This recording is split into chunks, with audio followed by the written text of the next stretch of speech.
시간 우리에게 주시는 하나님의 말씀은 잠언 23장 17절에서부터 35절까지의 말씀입니다. 잠언 23장 17절에서 35절 한 절씩 함께 교독하시겠습니다.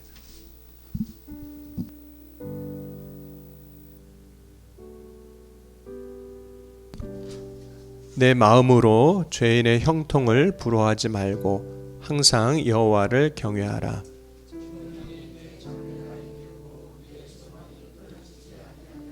내 아들아, 너는 듣고 지혜를 얻어 내 마음을 바른 길로 인도할지니라.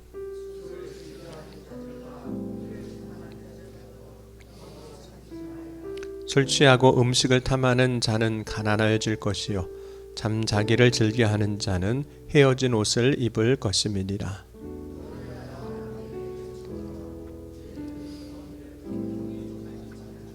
진리를 사되 팔지는 말며 지혜와 훈계와 명철도 그리할지니라.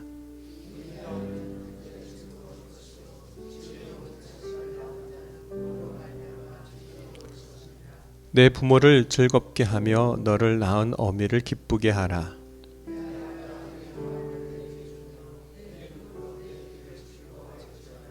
대저 음녀는 깊은 구덩이요 이방 여인은 좁은 함정이라.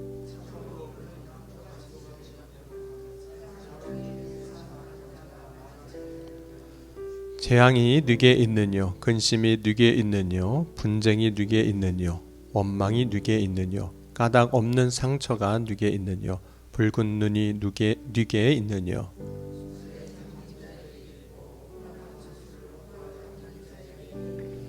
포도주는 붉고 잔에서 번쩍이며 순하게 내려가나니 너는 그것을 보지도 말지어다.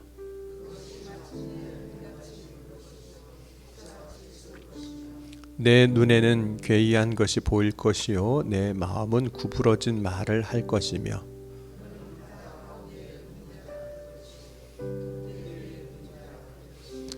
내가 스스로 말하기를 사람이 나를 때려도 나는 아프지 아니하고 나를 상하게 하여도 내게 감각이 없도다. 내가 언제나 깰까 다시 술을 찾겠다 하리라. 아멘. 네, 기도하시겠습니다. 이 시간 정성호 장로님, 김미자 권사님 감사함을 드리고 박기순 권사님 또 이보경 권사님 감사함을 드렸습니다. 사랑해 주님 감사합니다. 오늘 이 아침에도 주의 사랑 안에 거하게 하시고 믿음으로 먼저 나와 주님 앞에 예배하며 또 예물을 드리게 하여 주시니 감사합니다. 오늘 예물 드린 손길과 그 기도 제목에 속히 응답하여 주시사 살아 역사하신 하나님을 알게 하시고 고백하게 하시고 또 믿음으로 승리하는 삶을 살아갈 수 있도록 역사하시고 축복하여 주옵소서. 지혜를 더하여 주시고 말의 능력을 더해 주셔서 어느 곳에서든지 살아 역사하시는 주님을 고백할 수 있는 믿음의 증인으로 서게 하여 주옵소서. 오늘도 주의 말씀을 들을 때마다 우리의 귀를 열어주시고 우리의 마음문을 열어주셔서 오직 주의 말씀이 우리에게 생명이 되게 하시고 능력이 되게 하여 주옵소서. 오늘도 주의 성령으로 각 사람 가운데 기름 부으시고 특별히 우리의 삶을 지키시고 인도하여 주셔서 하나님이 뜻하신 바 거룩하게 온전하게 서게 하여 주옵소서. 오늘 이 새벽에도 주의 성령으로 각 사람 가운데 역사해 주셔서 우리와 함께 하시고 또 우리를 의의 길로 또 진리의 길로 생명의 길로 인도하여 주실 것을 믿사오며 예수님의 이름으로 간절히 기도하옵나이다. 아멘. 우리가 때로는 종종 누군가를 부러워하기도 하고 또 어떤 사람이 무엇인가를 가지고 있는 것을 이제 부러워하기도 합니다. 사람을 부러워하는 이유는 아마도 내가 가지지 않은 무엇인가를 그 사람이 갖고 있기 때문입니다.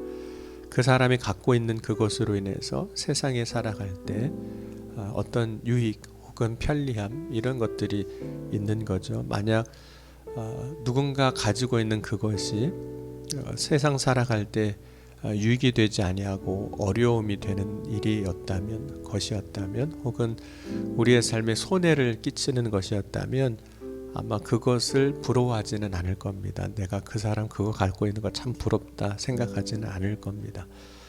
그럼 하나님은 각 사람을 만드셨습니다.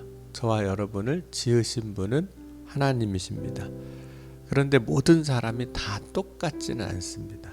키도 다르고 외모도 다르고 또 갖고 있는 재능이나 능력도 다릅니다.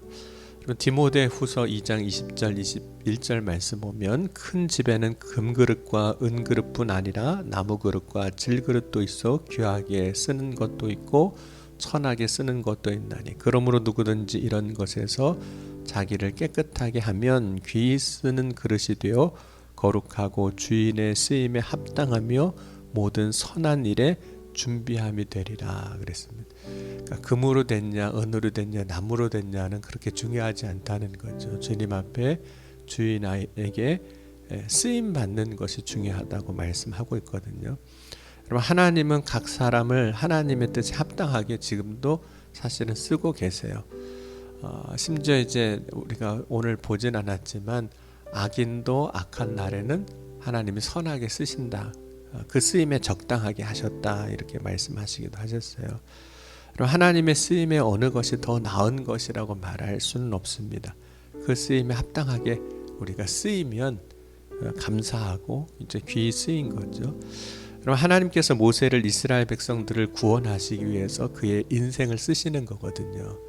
그리고 동시에 하나님은 그 모세의 손에 들려 있던 지팡이도 사실은 쓰셨습니다. 사용하셨습니다.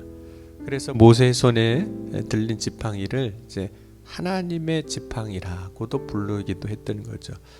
그러므로 우리는 다른 사람을 부러워할 것이 아니라 혹은 다른 사람이 가지고 있는 그 무언가를 부러워할 것이 아니라 하나님 앞에 쓰임 받는 것에 우리가 초점을 맞추면 다른 사람을 부러워할 것도 아무것도 없습니다. 하나님을 소망하는 거죠. 하나님께 붙들린다면 그 인생이 가장 귀한 인생으로 쓰여 사용되는 겁니다. 그럼 하나님께 붙들린 삶을 살기 위해서 혹은 하나님께 우리의 삶이 쓰임받는 삶이 되기 위해서 해야 할 것이 있는데 그것은 하나님과 동시에 붙들 수 없는 것들 혹은 하나님과 함께 할 수 없는 것들을 버리거나 가까이 하지 말아야 합니다. 오늘 그 중에 하나가 무엇을 이야기하고 있냐면 이제 술을 이야기하고 있어요. 성경에 술 이야기들이 몇 번 등장을 합니다. 노아가 실수하는 장면이 나오는데 그것이 이제 술에서부터 시작이 됩니다. 창세기 9장 21절 22절 보면 포도주를 마시고 취하여 그 장막 안에서 벌거벗은지라 가나안인의 아버지 함이 그의 아버지의 하체를 보고 밖으로 나가서 그의 두 형제에게 알리매. 또 에베소서 5장 18절 보면 이렇게 말씀하고 있습니다. 바울이 술 취하지 말라 이는 방탕한 것이니 오직 성령으로 충만함을 받으라. 오늘 잠언 23장 20절 21절을 한번 같이 보겠습니다. 20절 21절입니다. 술을 즐겨하는 자들과 고기를 탐하는 자들과 더불어 사귀지 말라. 술 취하고 음식을 탐하는 자는 가난하여질 것이요 잠자기를 즐겨하는 자는 헤어진 옷을 입을 것임이니라. 그래서 술을 가까이 하는 것에 대해서 그 다음을 보면 그 수준이 이제 재앙의 수준이 될 거라고 말씀을 합니다. 그리고 술을 가까이 하지 말아야 하는 이유를 다음과 같이 이제 설명을 하고 있죠. 30절에서 35절 계속 보면 술에 잠긴 자에게 있고 혼합한 술을 구하려 다는 자에게 있느니라. 포도주는 붉고 잔에서 번쩍이며 순하게 내려가나니 너는 그것을 보지도 말지어다.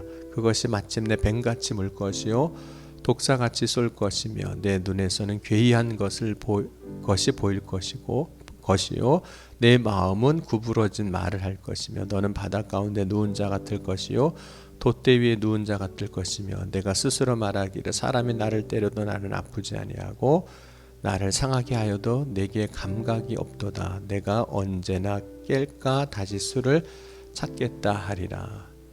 술을 가까이 하는 순간 잃어버리는 것들이 이제 생기기 시작합니다. 그것은 온전한 판단력을 잃어버리는 거죠. 그래서 술은 사람의 눈을 괴이하게 보이게 만들고 또 마음에 구부러진 말을 하게 만들고 그리고 바다에 누운 자 같고 사람이 나를 때려도 아프지 않다 한다. 이렇게 이야기를 한다는 거예요. 그러면서 우리가 오늘 좀 주의 깊게 봐야 할 말은 뭐냐면 내게 감각이 없도다라고 말한다는 그 부분입니다. 여러분 술이 육체의 감각을 잃어버리게 하는 역할을 한다는 거예요. 그래서 실제로 때로는 과거에 마취제나 이런 것들이 없을 때는 술을 그 마취제 대용으로 일부 사용하기도 했습니다.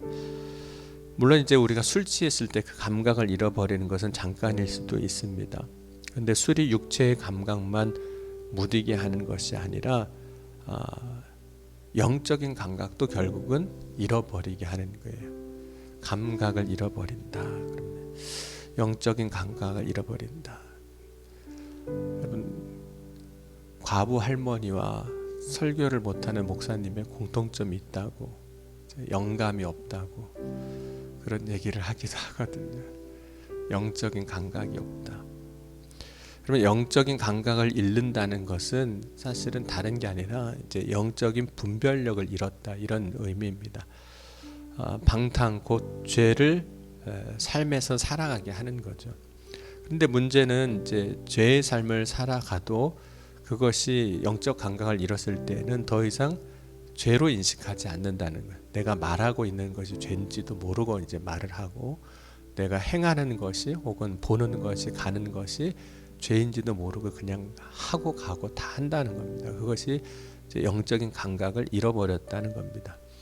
그러면 사람이 육체의 감각을 잃어버릴 때 그 육체는 죽은 겁니다. 그러니까 우리의 신경이 감각을 못 느낀다는 건 죽은 거거든요. 그러니까 수술한 다음에 의사들이 제일 먼저 체크하는 것 중에 하나가 수술한 주변 부위가 감각이 있는가. 그 감각은 어떤 식으로 이제 우리가 느끼게 되냐면 이제 고통으로 느끼는 겁니다. 그러니까 여러분 수술할 때 아픈 건 어떻게 보면 당연한 거죠. 고통을 느낀다는 건 뭐냐면 살아있다는 겁니다. 물론 그 순간은 아프지만 그것이 내게 살아있음을 보여주는, 그 부위가 살았음을 알려주는 신호가 되는 겁니다. 여러분, 사람이 육신이 죽으면 감각을 잃는 거거든요. 감각을 잃었다, 죽었다는 겁니다. 마찬가지로 영적인 감각을 잃었다라는 것은 육신은 설령 살아 있어도 그의 영혼은 죽었다, 이런 의미이기도 한 거죠. 그럼 마가복음 12장 27절 말씀 보면 하나님은 죽은 자의 하나님이 아니요 산 자의 하나님이시라 너희가 크게 오해하였도다 하시니라, 이렇게 말씀합니다. 하나님은 살아있는 사람의 하나님이시라는 거예요. 그러면 우리 육신이 다 살아있으면 다 한 자의 하나님이지만 그런 말씀을 한 게 아니거든요. 여러분, 영혼이 죽은 상태로 우리가 살아갈 때 그것은 실제로 육신으로 살아있으나 죽은 자인 거죠. 그럼 어느 날 이제 예수님을 따르겠다고 찾아오는 사람들이 있었습니다. 그런데 어떤 사람이 있었냐면 이제 아버지 장례가 난 거예요. 근데 이 사람이 예수님께 찾아와서 아버지 장례를 다 치우고 나서 예수님을 따르겠다고 이야기를 합니다. 사실은 지금 봐서는 뭐 대단한 믿음이죠. 예수님을 따르겠다 그러고, 다만 이제 아버지 장례가 났으니까 이것만 좀 마치고 가겠습니다, 이런 의미입니다. 장례가 나면 보통 며칠이면 끝날까요? 물론 뭐 대단한 사람이라면, 또 우리가 창세기 마지막 부분에 보면 요셉을 장례하는 걸 보면 40일 동안 애굽의 그 장례 풍습을 따라 장례하는 장면이 나옵니다. 뭐 그래서 뭐 40일 뭐 이렇게 장례하는 경우가 있을 수는 있겠지만 보통의 경우는 뭐 한 3일장 하고 5일장 하는 거니까 예수님께서 그래 한 3일 있다 와라, 5일 있다 와라, 뭐 이렇게 해주셔도 될 법한데, 예수님께서 장례 마치고 예수님 따르겠다 하는 그 사람에게 이렇게 말씀합니다. 마태복음 8장 22절 보면 예수께서 이르시되 죽은 자들이 그들의 죽은 자를 장사하게 하고 너는 나를 따르라 하시니라. 이 말씀을 들을 때 뭐 예수님 너무하다고 생각할 수도 있습니다. 그런데 예수님이 말씀하시는 죽은 자들이 누군가를 좀 생각해 볼 필요는 있습니다. 예수님이 말씀하신 죽은 자는 육신이 죽은 아버지를 말하는 게 아닙니다. 여기서 두 번 죽은 자가 나오는데 두 번째 죽은 자는 예수님 말씀하신 그들은 영적으로 죽은 사람들에게 말씀하시는 거죠. 그러면 여러분, 우리가 영적으로 살아있는가? 나는 영적으로 살아있는 사람으로 지금 살아가고 있는가? 그러면 살아있다는 것은 무엇으로 알 수 있냐면 반응으로 아는 겁니다. 이 반응이라는 게 굉장히 중요한 거예요. 살아있다, 반응한다는 거예요.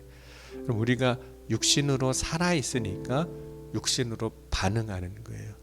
그러니까 누군가가 나한테 욕을 하면 여러분 기분이 좋을까요? 나쁠까요? 나쁘죠. 좋은 사람 아무도 없습니다. 아무리 목사여도 기분은 나쁩니다.